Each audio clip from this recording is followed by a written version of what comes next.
નમસ્કાર મિત્રો, ટાયમ અનુકૂળ આયુર્વેદ ધીરુભાઈ સલાળાવાળા. મિત્રો, ઘણી વસ્તુ આપણે સવારમાં ઉઠીને વિદેશની વસ્તુ વાપરતા હોય, પણ આપણા દેશની અંદર એટલી વસ્તુ સારી છે, સોલિડ છે, કે વિદેશનું આમ દાંતે ઘાવી ફીણા વળે. અત્યારે ઘણા નાના નાના બાળકોને જોયું છે, દાંત કળવા મળે છે. આમ ઠંડુ લાગે એટલે એવા બાળકો વધુ વાપરતા હોય ટ્યુબ. પણ 100 પ્રકારના વધારે પ્રકારના દાંતણ હશે, તો 100 પ્રકારના તો હું દાંતણ બતાવવાનો છું. ક્યાં ક્યાં દાંતણથી કેટલો ફાયદો થાય, એટલે હવે હું 100 વિડીયા બનાવવાનો છું.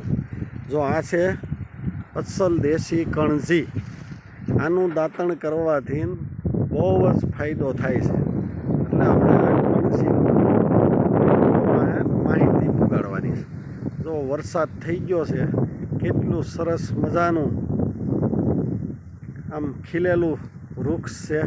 આ ઔષધિ જ છે, બરાબર. આ તો આપણો રોગ મટાડવા માટે ત્યાર જ છે.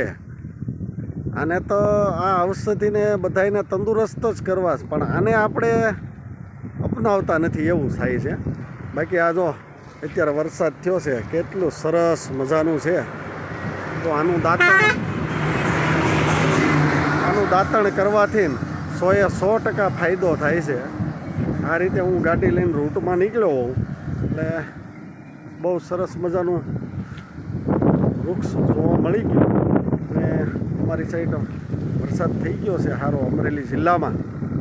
તો બધાય ખેડૂતોની જો મોલાયતું એ જે લીલું સામ ઊભું છે, એમાં આ વૃક્ષ જોઈને બહુ આનંદ થયો. એટલે મારા જે ફોલોવરો હોય બધાય ને દાંતણ કરવું હોય તો આનું કરાય. આવા હું 100 વિડીયા બનાવવાનો છું. બધાય વિડીયાની અંદર જે દાંતણ ઉપયોગી થાય એવા વિડીયા મેળવાનો છે. જો જે વસ્તુ એટલી તંદુરસ્ત હોય એ આપણને આપણા દાંતને ન તંદુરસ્ત કરી શકે, બરાબર. એ એક યાદ રાખવાનું. આમાંય પાછું હાવ ઓલું હોય એના ન કરાય, પણ આવા તંદુરસ્ત છે, એકદમ સરસ મજાનું છે વૃક્ષ. તો આના દાંતણ કરવાથી લોહી પડતા હોય, દાંત કળતા હોય, રસી થઈ ગયા હોય, બધા એમાં ફાયદો કરે છે. તો અવશ્ય દંતમંજન તો હું બનાવું જ છું. ઘણાને એમ થતું કે આ એની દંતમંજનની એડવર્ટાઇઝમેન્ટ.